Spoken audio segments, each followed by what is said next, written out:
എല്ലാവർക്കും പുതിയൊരു ക്ലാസ്സിലോട്ട് സ്വാഗതം. ഇന്നത്തെ ക്ലാസ്സിൽ നമ്മൾ ഡിസ്കസ് ചെയ്യാനായിട്ട് പോകുന്നത് ടാലി ERP9 എങ്ങനെ സിമ്പിൾ ആയിട്ട് പഠിക്കാമെന്നുള്ളതാണ്. ടാലി ERP9 നമുക്ക് ഓൺലൈൻ ആയിട്ട് പഠിച്ചാലോ? ഇന്നത്തെ ക്ലാസ്സിൽ നമ്മൾ ഡിസ്കസ് ചെയ്യാനായിട്ട് പോകുന്നത് എങ്ങനെ ടാലി ERP9 കമ്പനി ക്രിയേറ്റ് ചെയ്യാന്നുള്ളതാണ്. അപ്പൊ സമയം കളയേണ്ട, ടാലി ERP9 നമുക്ക് എങ്ങനെ വർക്ക് ചെയ്യാന്നുള്ളതിനെ കുറിച്ച് ഇന്നത്തെ ക്ലാസ്സിൽ പഠിക്കാം. സോ അതിനായിട്ട് നമ്മൾ ഓൾറെഡി സിസ്റ്റത്തിൽ ഇൻസ്റ്റാൾ ചെയ്ത് വെച്ചിരിക്കുന്ന ടാലി ERP9 ഞാൻ ഓപ്പൺ ചെയ്തു. നിങ്ങൾക്ക് ടാലി ERP9 ഗൂഗിൾ ക്രോമിൽ സെർച്ച് ചെയ്ത് കഴിഞ്ഞാൽ ഫ്രീ ആയിട്ട് ഡൗൺലോഡ് ചെയ്യാൻ സാധിക്കുന്നതാണ്. സോ അപ്പോൾ അങ്ങനെ ഡൗൺലോഡ് ചെയ്ത് ഇൻസ്റ്റാൾ ചെയ്ത് വെച്ചിരിക്കുന്ന ആപ്ലിക്കേഷനാണ് ഞാനിപ്പോൾ ഡബിൾ ക്ലിക്ക് യൂസ് ചെയ്തുകൊണ്ട് ഓപ്പൺ ചെയ്തിരിക്കുന്നത്. അപ്പം ടാലി ERP9 ഓപ്പൺ ആയി വരുമ്പോഴത്തേക്ക് നമുക്കിത് ഇതുപോലൊരു സ്ക്രീൻ കാണാനായിട്ട് സാധിക്കും. ഇവിടെ ലൈൻസുമായിട്ട് ബന്ധപ്പെട്ടിട്ടുള്ള കുറേ ഇൻഫർമേഷൻസ് ആണ് ഇവിടെ നിങ്ങൾക്ക് കാണാൻ സാധിക്കുന്നത്. ആക്ടിവേറ്റ് ലൈസൻസ്, റീആക്ടിവേറ്റ് ലൈസൻസ്, അങ്ങനെയുള്ള കുറേ ഓപ്ഷൻസ് കാണും. നമ്മൾ ഇതിൽ സെലക്ട് ചെയ്യാനായിട്ട് പോകുന്നത് വർക്ക് ഇൻ എഡ്യൂക്കേഷൻ മോഡ് എന്ന് പറയുന്നതാണ് നമ്മൾ സെലക്ട് ചെയ്യുന്നത്. അത് സെലക്ട് ചെയ്യാനായിട്ട് നമുക്ക് ഒന്നെങ്കിൽ ആരോ കീസ് യൂസ് ചെയ്തുകൊണ്ട് ഇതുപോലെ നമുക്ക് ഓരോ ടാബിലോട്ടും പോകാനായിട്ട് സാധിക്കും. അതല്ല എങ്കിൽ നമുക്ക് W എന്ന് പറഞ്ഞുകൊണ്ട് വർക്ക് ഇൻ എഡ്യൂക്കേഷൻ മോഡിന് W ആണ് അവിടെ റെഡ് കളറിലൊരു ലെറ്റർ കൊടുത്തിട്ടുണ്ട്. ആ W ക്ലിക്ക് ചെയ്തുകൊണ്ട് ഡയറക്റ്റ് ആയിട്ട് നമുക്ക് പോകാനായിട്ട് സാധിക്കും. അല്ലെങ്കിൽ മൗസ് പോയിന്റർ യൂസ് ചെയ്തുകൊണ്ട് ഡയറക്റ്റ് ആയിട്ട് നമുക്ക് ക്ലിക്ക് ചെയ്യാനായിട്ട് സാധിക്കും. അങ്ങനെ വർക്ക് ഇൻ എഡ്യൂക്കേഷൻ മോഡിൽ ഞാൻ എൻ്റർ ചെയ്ത് കഴിഞ്ഞപ്പോഴത്തേക്ക് രണ്ട് ഓപ്ഷൻസ് ഉണ്ട്. സിംഗിൾ യൂസർ ആയിട്ട് നിങ്ങൾക്ക് ഉപയോഗിക്കാം, അല്ലെങ്കിൽ മൾട്ടി യൂസർ ആയിട്ട് വേണമെങ്കിൽ ഉപയോഗിക്കാം. അപ്പോൾ ഞാൻ എന്താണ് അതിനകത്ത് സിംഗിൾ യൂസറാണ് സെലക്ട് ചെയ്യുന്നത്. നമ്മൾ എഡ്യൂക്കേഷൻ പർപ്പസിനായതുകൊണ്ട് സിംഗിൾ യൂസർ ഞാൻ യൂസ് ചെയ്ത് എൻ്റർ കൊടുത്തു കഴിഞ്ഞപ്പോഴത്തേക്ക് നിങ്ങൾക്ക് ഇതുപോലെ ഒരു സ്ക്രീൻ ആയിരിക്കും കിട്ടുന്നത്. ഇതാണ് നമ്മുടെ ഗേറ്റ്വേ ഓഫ് ടാലിയുടെ ഹോം സ്ക്രീൻ ആയിട്ട് നമ്മൾ അറിയപ്പെടുന്നത്. ഈ ഹോം അപ്പോൾ ടൈറ്റിൽ ബാർ ആണ് ഏറ്റവും ടോപ്പിൽ നിങ്ങൾക്ക് കാണാനായിട്ട് സാധിക്കുന്നത്. ആ ടൈറ്റിൽ ബാറിൽ നിങ്ങൾക്ക് നോക്കിക്കഴിഞ്ഞാൽ അവിടെ ടാലി ERP9 എന്ന് പറഞ്ഞുകൊണ്ട് നിങ്ങൾക്ക് എഴുതിയിരിക്കുന്ന ടാലിയുടെ വേർഷൻ ഏതാണെന്നുള്ളതിനെ കുറിച്ച് നിങ്ങൾക്ക് കാണാനായിട്ട് സാധിക്കും. അതിൻ്റെ റൈറ്റ് സൈഡിലോട്ട് വന്നു കഴിഞ്ഞാൽ അവിടെ നിങ്ങൾക്ക് മിനിമൈസ് ബട്ടണും അതുപോലെ തന്നെ മാക്സിമൈസ് ബട്ടണ് ഇങ്ങനെയുള്ള ഓപ്ഷൻസ് നിങ്ങൾക്ക് അവൈലബിൾ ആണ്. ദെൻ അതുപോലെ തന്നെ അതിന് തൊട്ട് താഴെ നിങ്ങൾക്ക് ഒരു ഹൊറിസോണ്ടൽ ബാർ കാണാനായിട്ട് സാധിക്കുന്നുണ്ട്. ആ ഹൊറിസോണ്ടൽ ബാറിൽ print, export, email, shop, language, keyboard, ഇങ്ങനെ കുറേ ഇൻഫർമേഷൻസ് നിങ്ങൾക്ക് കാണാനായിട്ട് സാധിക്കും. അതിനാണ് നമ്മൾ ഹൊറിസോണ്ടൽ ബാർ എന്ന് വിളിക്കുന്നത്. ദെൻ അതിനുശേഷം നമുക്ക് അതിൻ്റെ താഴോട്ട് നോക്കിക്കഴിഞ്ഞാൽ നമ്മുടെ സ്ക്രീൻ രണ്ടായിട്ട് തിരിയുന്നതായിട്ട് കാണാം. അതിലെ ലെഫ്റ്റ് ഹാൻഡ് സൈഡിനെ നമുക്ക് കമ്പനി ഇൻഫർമേഷൻ ബാർ എന്ന് വിളിക്കാനായിട്ട് സാധിക്കും. നമ്മൾ കറണ്ടായിട്ട് സെലക്ട് ചെയ്തിരിക്കുന്ന കമ്പനി, ഇപ്പോൾ ഒരു കമ്പനിയുടെ സെലക്ട് ആയിട്ടുണ്ട്, ASD ലിമിറ്റഡ് എന്ന് പറഞ്ഞിട്ട് കമ്പനി സെലക്ട് ആയിട്ടുണ്ട്. ആ കമ്പനിയുടെ ഇൻഫർമേഷൻസ് ആണ് ഇവിടെ നിങ്ങൾക്ക് കാണാൻ സാധിക്കുന്നത്. Current accounting period, then current date, ഇങ്ങനെയുള്ള ഇൻഫർമേഷൻസ് ഒക്കെ ഇവിടെ നിങ്ങൾക്ക് കാണാൻ സാധിക്കും. അതുപോലെ തന്നെ അതിൻ്റെ റൈറ്റ് ഹാൻഡ് സൈഡിലോട്ട് പോയി കഴിഞ്ഞാൽ അവിടെ നമുക്ക് മെയിൻ ഗേറ്റ്വേ ഓഫ് ടാലിയുടെ ഒരു വിൻഡോ നമുക്ക് കാണാനായിട്ട് സാധിക്കും. ദെൻ അവിടെയാണ് നമുക്ക് ആവശ്യമായിട്ടുള്ള വർക്ക് ചെയ്യാനായിട്ട് ആവശ്യമായിട്ടുള്ള കുറേ മെനൂസ് അവിടെ അവൈലബിൾ ആണ്. Account info, then accounting voucher, then അതുപോലെ തന്നെ balance sheet, profit and loss account, ratio analysis തുടങ്ങിയ ഇൻഫർമേഷൻസ് ഒക്കെ അവിടെ നമുക്ക് ലഭ്യമാണ്. ദെൻ അതിന് ശേഷം അതിൻ്റെ റൈറ്റ് സൈഡിലോട്ട്, ഏറ്റവും റൈറ്റ് മോസ്റ്റ് സൈഡിലോട്ട് നമുക്ക് പോയി കഴിഞ്ഞാൽ അവിടെ നമുക്ക് ഫംഗ്ഷൻ ബാർ കാണാനായിട്ട് സാധിക്കും. അവിടെ ഡിഫറെൻറ്റ് ഫംഗ്ഷൻസ് ആണ് നമുക്ക് കാണാൻ സാധിക്കുന്നത്. Select a company, shirt A company, date, period. ഇത് ഓരോ മെനു മാറുന്നതനുസരിച്ച് ഇവിടെ പുതിയ പുതിയ ഫംഗ്ഷൻസുകൾ വന്നുകൊണ്ടേയിരിക്കും. ദെൻ പല ഫംഗ്ഷൻസും ആക്ടിവേറ്റ് ആയിക്കൊണ്ടേ ഇരിക്കും. സോ അതാണ് അതിൻ്റെ റൈറ്റ് ഹാൻഡ് സൈഡിലെ ഫംഗ്ഷൻ ബാറിനകത്ത് പറയാനായിട്ടുള്ളത്. അതിന് തൊട്ട് താഴോട്ട് നമ്മൾ നോക്കിക്കഴിഞ്ഞാൽ അതിൻ്റെ ബോട്ടം പോർഷനിലോട്ട് വന്നു കഴിഞ്ഞാൽ അവിടെ നമുക്ക് ടാലി ഇൻഫർമേഷൻ ബാർ കാണാനായിട്ട് സാധിക്കും. ടാലിയെ സംബന്ധിക്കുന്ന പ്രോഡക്റ്റ്, അതുപോലെ തന്നെ അതിൻ്റെ വേർഷൻ, അതിൻ്റെ ലൈസൻസ്, ദെൻ കോൺഫിഗറേഷൻ, ഇങ്ങനെയുള്ള ഇൻഫർമേഷൻസ് ഒക്കെ നമുക്ക് അവിടെ ലഭ്യമാണ്. ദെൻ അതിനുശേഷം അതിൻ്റെ റൈറ്റ് ഹാൻഡ് സൈഡിലോട്ട് പോയി കഴിഞ്ഞാൽ അവിടെ കാൽക്കുലേറ്റർ, നിങ്ങൾക്ക് ചെറിയ ചെറിയ കാൽക്കുലേഷൻസ് ഒക്കെ ആവശ്യമാണെങ്കിൽ നിങ്ങൾക്ക് ഇവിടെ കാൽക്കുലേറ്റർ അവൈലബിൾ ആയിട്ട് ഉണ്ട്. സോ അപ്പോൾ ആ കാൽക്കുലേറ്റർ നിങ്ങൾക്ക് യൂസ് ചെയ്യാൻ സാധിക്കുന്നതാണ്. ദെൻ അതിന് ശേഷം അതിൻ്റെ ടാസ്ക് ബാറിലോട്ട് പോയി കഴിഞ്ഞാൽ ഏറ്റവും താഴെ പോർഷനിലോട്ട് വന്നു കഴിഞ്ഞാൽ അവിടെ നിങ്ങൾക്ക് ടാലിയെ സംബന്ധിക്കുന്ന informations, Tally solution private limited, then അതിൻ്റെ ഡീറ്റെയിൽസ്, ദെൻ ഡേറ്റ്, കാര്യങ്ങൾ, ടൈമും ഒക്കെ നിങ്ങൾക്ക് അവിടെ അവൈലബിൾ ആണ്. സോ ഇതാണ് നമുക്ക് ഇതിൻ്റെ ഹോം സ്ക്രീനെ കുറിച്ച് ഉള്ളൊരു ബേസിക് ആയിട്ടുള്ള ധാരണ എന്ന് പറയുന്നത്. ഇതാണ് നമ്മൾ വർക്കിങ്ങിന് വേണ്ടി ഉപയോഗിക്കുന്ന സ്ക്രീൻ എന്ന് പറയുന്നത്. ദെൻ ഇനി നമ്മൾ ഇന്നത്തെ ക്ലാസ്സിൽ ഡിസ്കസ് ചെയ്യാനായിട്ട് പോകുന്നത് ദെൻ എങ്ങനെ ഒരു കമ്പനി ക്രിയേറ്റ് ചെയ്യാൻ ഡിസ്കസ് ചെയ്യാനായിട്ട് പോകുന്നത്. അപ്പോൾ നമുക്ക് കമ്പനി ക്രിയേറ്റ് ചെയ്യാനായിട്ട് കമ്പനി ഇൻഫോ എന്ന് പറയുന്നത് ഇവിടെ നിങ്ങളുടെ ഫംഗ്ഷനകത്ത് F3 എന്ന് പറയുന്ന ഒരു ഓപ്ഷൻ കാണാം. ദെൻ കമ്പനി ഇൻഫോ, ആ കമ്പനി ഇൻഫോ നമ്മൾ സെലക്ട് ചെയ്ത് കൊടുക്കുക. അപ്പം gateway of Tally company info എന്ന് പറയുന്ന ഒരു സ്ക്രീൻ നിങ്ങൾക്ക് ഓപ്പൺ ആയി. ഗേറ്റ്വേ ഓഫ് ടാലിക്കകത്ത് കമ്പനി ഇൻഫോ, ഡയറക്റ്റ് ആയിട്ട് കമ്പനി ഇൻഫോയുടെ സ്ക്രീനാണ് ഗേറ്റ്വേ ഓഫ് ടാലിയിൽ ഓപ്പൺ ആയി കിടക്കുന്നതെങ്കിൽ അവിടുന്ന് ഡയറക്റ്റ് ആയിട്ട് നിങ്ങൾക്ക് ക്രിയേറ്റ് എ കമ്പനി എടുക്കാം. ഇല്ല എങ്കിൽ നിങ്ങൾക്ക് ഇവിടെ ഫംഗ്ഷൻ ബാറിൽ വന്നു കഴിഞ്ഞാൽ അവിടെ നമുക്ക് കമ്പനി ക്രിയേഷനുമായിട്ട് ബന്ധപ്പെട്ട് ഓപ്ഷൻ കിടപ്പുണ്ട്, കമ്പനി ഇൻഫോ എന്ന് പറഞ്ഞ് അവിടെ നിങ്ങൾക്ക് സെലക്ട് ചെയ്യാൻ സാധിക്കുന്നതാണ്. അപ്പോൾ നമ്മുടെ സ്ക്രീനിൽ നോക്കിയാൽ നിങ്ങൾക്ക് മനസ്സിലാവും gateway of Tally company info. Company ഇൻഫോയ്ക്കകത്ത് സെലക്ട് എ കമ്പനി, ഓൾറെഡി നിങ്ങൾ ക്രിയേറ്റ് ചെയ്തിരിക്കുന്ന കമ്പനിയാണ് നിങ്ങൾക്ക് സെലക്ട് ചെയ്തെടുക്കാനായിട്ട് സാധിക്കും. ദെൻ ഒന്നിലധികം കമ്പനികൾ ഉണ്ടെങ്കിൽ സെലക്ട് ചെയ്യാനായിട്ട് സാധിക്കും. ഇനി അല്ലെങ്കിൽ ഒരു കമ്പനി നിങ്ങൾക്ക് എന്താണ് ഷട്ട് ഡൗൺ ചെയ്യാനാണെങ്കിൽ അതിന് നിങ്ങൾക്ക് ഇവിടെ ഓപ്ഷൻ ഉണ്ട്. ഇനി പുതുതായിട്ട് ക്രിയേറ്റ് ചെയ്യാനാണെങ്കിൽ നമ്മൾ ക്രിയേറ്റ് ചെയ്യാൻ പോവുകയാണ്. സോ അതിനായിട്ട് നമ്മൾ ക്രിയേറ്റ് എ കമ്പനി എന്ന് പറയുന്ന ഓപ്ഷനെ ക്ലിക്ക് ചെയ്തു. ദെൻ കമ്പനി ക്ലിക്ക് ചെയ്ത് കഴിയുമ്പോഴത്തേക്ക് നമ്മൾ ക്രിയേറ്റ് എ കമ്പനി ലോഡാകുകയാണ്. ലോഡാകുമ്പോഴത്തേക്ക് എന്താണ് ഒരു കമ്പനി ക്രിയേറ്റ് ചെയ്യാനായിട്ട് നമ്മൾ രജിസ്റ്ററിൽ ഇൻഫർമേഷൻസ് ഒക്കെ എഴുതുന്നത് പോലെ ഒരു സ്ക്രീൻ നമ്മുടെ മുന്നിൽ അവൈലബിൾ ആയി. അതിൽ ഒന്നാമത്തെ ഡാറ്റ നമ്മളോട് കൊടുത്തിരിക്കുന്ന ഡയറക്ടറിയാണ്.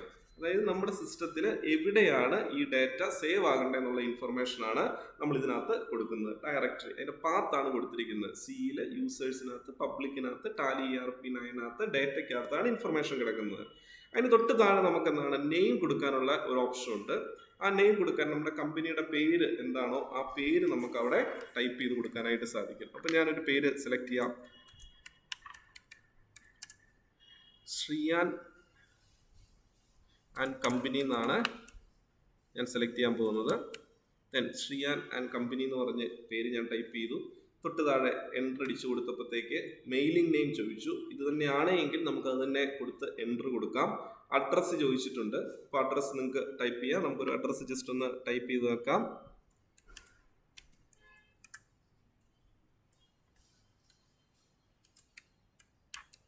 ദെൻ NH66 കൊച്ചിൻ ഒരു അഡ്രസ്സ് ഞാൻ ടൈപ്പ് ചെയ്തിട്ടുണ്ട്. ദെൻ അത് കറക്റ്റായിട്ടുള്ള ഇൻഫർമേഷൻ നിങ്ങൾക്ക് കൊടുക്കാവുന്നതാണ്. ദെൻ അതിന് ശേഷം എൻ്റർ അടിച്ച് ദെൻ പോയപ്പോൾ കൺട്രി എന്ന് പറയുന്ന ഓപ്ഷൻ വന്നു. സോ അപ്പോൾ നിങ്ങൾക്ക് സെലക്ട് ചെയ്ത് കൊടുക്കാനായിട്ടുള്ള ലിസ്റ്റ് ഓഫ് കൺട്രീസ് ഇവിടെ റൈറ്റ് സൈഡിൽ പോപ്പപ്പ് ആയിട്ട് വന്നിട്ടുണ്ട്. സോ ഇന്ത്യ തന്നെ ആയതുകൊണ്ട് ഞാൻ എന്താണ് വീണ്ടും എൻ്റർ അടിച്ചു. അതിനുശേഷം സ്റ്റേറ്റ് എന്ന് പറയുന്ന ഒരു ഓപ്ഷൻ വന്നു. അപ്പോൾ ഇന്ത്യയിലെ ഉള്ള സ്റ്റേറ്റിൻ്റെ എല്ലാം ലിസ്റ്റ് ഓഫ് സ്റ്റേറ്റ് നമുക്ക് റൈറ്റ് സൈഡിൽ ഓപ്പൺ ആയി. അതിനകത്ത് നമുക്ക് ആവശ്യമായുള്ള സ്റ്റേറ്റ് ഒന്നെങ്കിൽ ആരോസ് കീസ് യൂസ് ചെയ്തുകൊണ്ട് നമുക്ക് സെലക്ട് ചെയ്യാം. അല്ലെങ്കിൽ കേരള ആയതുകൊണ്ട് കെ സെലക്ട് ചെയ്ത് കഴിഞ്ഞാൽ കെ ചേർത്തുള്ള സ്റ്റേറ്റിൻ്റെയൊക്കെ പേര് കാണിക്കും. അതിൽ നിന്ന് നമുക്ക് ആവശ്യമായിട്ടുള്ളത് നമുക്ക് സെലക്ട് ചെയ്യാം. അങ്ങനെ കേരള സെലക്ട് ചെയ്തു. ദെൻ പിൻകോഡ് ചോദിച്ചിട്ടുണ്ട്. പിൻകോഡ് നമുക്ക് ഒരു പിൻകോഡ് അപ്പം ടൈപ്പ് ചെയ്ത് കൊടുക്കാം ജസ്റ്റ് റഫായിട്ട്. അപ്പോൾ നിങ്ങളുടെ പിൻകോഡ് എന്താണോ ഒന്നും കൂടെ ടൈപ്പ് ചെയ്ത് കൊടുക്കാൻ സാധിക്കും. അതിനുശേഷം കോൺടാക്ട് ഇൻഫർമേഷനാണ് ചോദിച്ചിരിക്കുന്നത്. കോൺടാക്ട് ഇൻഫർമേഷനകത്ത് നിങ്ങളുടെ ടെലിഫോൺ നമ്പർ നിങ്ങൾക്ക് ആഡ് ചെയ്യാനായിട്ട് സാധിക്കും. സോ ടെലിഫോൺ നമ്പർ നമുക്ക് ഒരെണ്ണം ആഡ് ചെയ്യാം.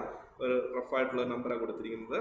അതിനുശേഷം നിങ്ങൾക്ക് ലാൻഡ് ലൈൻ ഉണ്ടെങ്കിൽ ലാൻഡ് ലൈൻ, അല്ലെങ്കിൽ മൊബൈലാണെങ്കിൽ മൊബൈൽ, 2 നമ്പർ ഉണ്ടെങ്കിൽ 2 നമ്പർ നിങ്ങൾക്ക് കൊടുക്കാനായിട്ട് സാധിക്കും. ഇനി ഒരെണ്ണമേ ഉള്ളെങ്കിൽ ഒരെണ്ണം മാത്രം കൊടുക്കാൻ സാധിക്കും. ഞാൻ ടെലിഫോൺ നമ്പറിനകത്ത് ഒരു നമ്പർ മാത്രം, മൊബൈൽ നമ്പർ മാത്രമാണ് കൊടുത്തിരിക്കുന്നത്. ഇനി അഡീഷണൽ നമ്പർ ഉണ്ടെങ്കിൽ അത് നിങ്ങൾക്ക് കൊടുക്കാനായിട്ട് സാധിക്കും. ഫാക്സിൻ്റെ ഡീറ്റെയിൽസ് ഉണ്ടെങ്കിൽ ഫാക്സിൻ്റെ ഡീറ്റെയിൽസ് നിങ്ങൾക്ക് കൊടുക്കാം. ഇമെയിൽ ഉണ്ടെങ്കിൽ നിങ്ങൾക്ക് ഇമെയിൽ കൊടുക്കാനായിട്ട് സാധിക്കും. നമുക്ക് ജസ്റ്റ് ഒരു ഇമെയിൽ ID ജസ്റ്റ് ഒന്ന് കൊടുത്തേക്കാം. ദെൻ അങ്ങനെ ഇമെയിൽ ID കൊടുത്തു. അതിനുശേഷം നിങ്ങളുടെ വെബ്സൈറ്റ് ഇൻഫർമേഷൻസ് ഉണ്ടെങ്കിൽ നിങ്ങൾക്ക് വെബ്സൈറ്റ് ഇൻഫർമേഷൻ അതിൻ്റെ ലിങ്ക് നിങ്ങൾക്ക് പ്രൊവൈഡ് ചെയ്യാനായിട്ട് സാധിക്കും. അങ്ങനെ നമുക്ക് എന്താണ് അതിൻ്റെ ബേസിക് ആയിട്ടുള്ള പോർഷൻസ് കഴിഞ്ഞു. ഇനി എന്താണ് അതിൻ്റെ റൈറ്റ് ഹാൻഡ് സൈഡിലോട്ട് പോകുമ്പോഴത്തേക്ക് ഫിനാൻഷ്യൽ ഇയറുമായിട്ട് ബന്ധപ്പെട്ട് കുറച്ച് ഇൻഫർമേഷൻസ് ഉണ്ട്. ഫിനാൻഷ്യൽ ഇയർ സ്റ്റാർട്ടിങ് ഫ്രം എന്നാണെന്നുള്ളതിൻ്റെ ഇൻഫർമേഷൻ ചോദിച്ചിട്ടുണ്ട്. സോ അപ്പോൾ നമ്മളെന്താണ് ഒരു സ്റ്റാർട്ടിംഗ് ഡേറ്റ് കൊടുത്തിട്ടുണ്ട്. ദെൻ 1st 4/2023 എന്ന് പറഞ്ഞ് കൊടുത്തിട്ടുണ്ട്. ബുക്ക് ബിഗിൻസ് ചെയ്യുന്നതും സെയിം ഡേറ്റിലാണെങ്കിൽ നമുക്ക് അത് തന്നെ സെലക്ട് ചെയ്യാം. ഇനി അത് ചേഞ്ച് ചെയ്യണമെങ്കിൽ നിങ്ങൾക്ക് പുതിയ ഡേറ്റ് അവിടെ ആഡ് ചെയ്ത് കൊടുക്കാനായിട്ട് സാധിക്കും.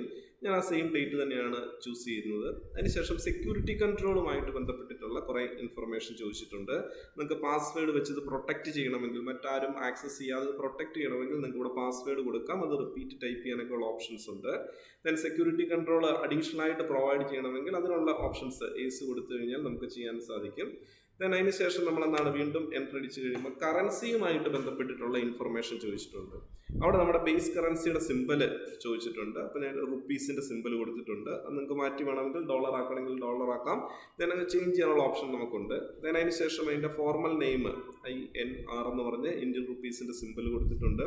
അതിനുശേഷം is a symbol then suffixed to amount എന്ന് ചോദിച്ചിട്ടുണ്ട്. അവിടെ നിങ്ങൾക്ക് എമൗണ്ട് കാണിക്കുമ്പോൾ അതിന് തൊട്ട് മുന്നിലായിട്ട് റുപ്പീസ് സിമ്പിൾ കാണിക്കണമെന്ന് ചോദിച്ചിട്ടുണ്ട്. നോയാണ് ബേസിക് ആയിട്ട് കിടക്കുന്നത്. നമുക്ക് വേണമെങ്കിൽ ഏസ് ആക്കണമെങ്കിൽ ഒന്ന് Y കൊടുത്തിട്ട് എൻ്റർ അടിച്ച് കഴിഞ്ഞാൽ ഏസ് ആകും. അതിനുശേഷം ചോദിക്കുന്നു ആണ് space between amount and symbol. Amount സിമ്പിളും തമ്മിൽ സ്പേസ് ആവശ്യമുണ്ടോ എന്ന് ചോദിച്ചിട്ടുണ്ട്. ഞാനപ്പോൾ ആവശ്യമുള്ളത് കൊണ്ട് ഏസ് കൊടുത്തിട്ടുണ്ട്.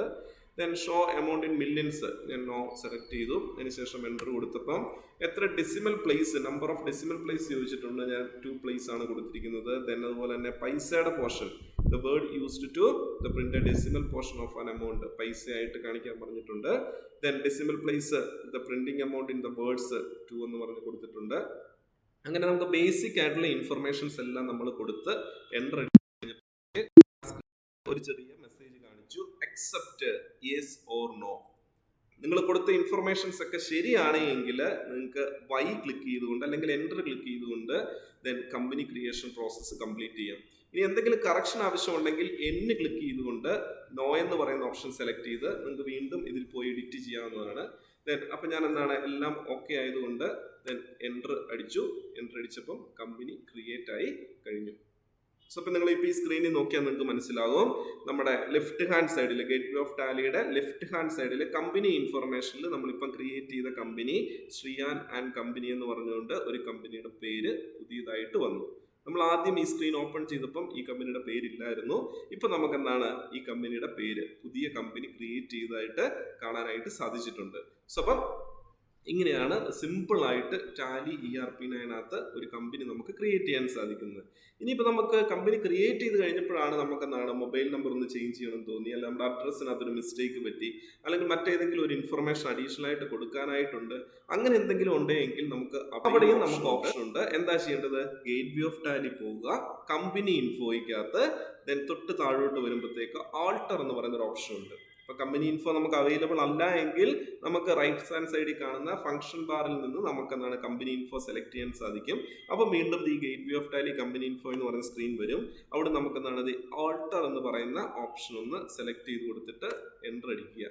എൻ്റർ അടിക്കുമ്പോൾ എന്താണ് നമ്മുടെ കമ്പനി എത്ര കമ്പനി നമ്മൾ ലിസ്റ്റ് ചെയ്തിട്ടുണ്ടോ ആ കമ്പനിയുടെ ഒക്കെ പേര് നമുക്ക് കാണാനായിട്ട് സാധിക്കും. ഇവിടെ 2 കമ്പനി മാത്രമേ കാണുന്നുള്ളൂ. ഇപ്പോൾ നമ്മൾ ക്രിയേറ്റ് ചെയ്ത കമ്പനി ഓൾറെഡി ഒന്ന് ക്രിയേറ്റ് ചെയ്തിരുന്ന ഒരു ASD ലിമിറ്റഡ് എന്ന് പറയുന്ന കമ്പനി. അപ്പോൾ നമുക്ക് ഏത് കമ്പനിയാണോ ഓൾട്ടർ ചെയ്യേണ്ടത് അതിങ്ങനെ ആരോസ് കീസ് യൂസ് ചെയ്ത് നമുക്ക് സെലക്ട് ചെയ്യാം.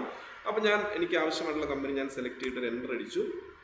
എൻ്റർ അടിച്ചപ്പോൾ തൊട്ട് മുന്നേ നമ്മൾ ടൈപ്പ് ചെയ്ത് വെച്ച ഇൻഫർമേഷൻസ് ഒക്കെ നമുക്ക് അവൈലബിൾ ആയി. അപ്പോൾ ഞാൻ എന്ത് ചെയ്തു? അതിനകത്ത് ഏത് പോർഷനാണോ ചേഞ്ച് ചെയ്യേണ്ടത് ഞാനപ്പോൾ എന്ത് ചെയ്തു? എൻ്റർ അടിച്ച് വന്ന് ടെലിഫോൺ നമ്പറിൽ വന്നപ്പം ഞാൻ ലാൻഡ് ലൈനും മൊബൈൽ നമ്പറും ആഡ് ചെയ്യാമെന്ന് വിചാരിച്ചു. സോ ഉടനെ ഞാൻ എന്ത് ചെയ്തു? ലാൻഡ് ലൈൻ നമ്പർ കൊടുക്കാൻ പോവാണ്.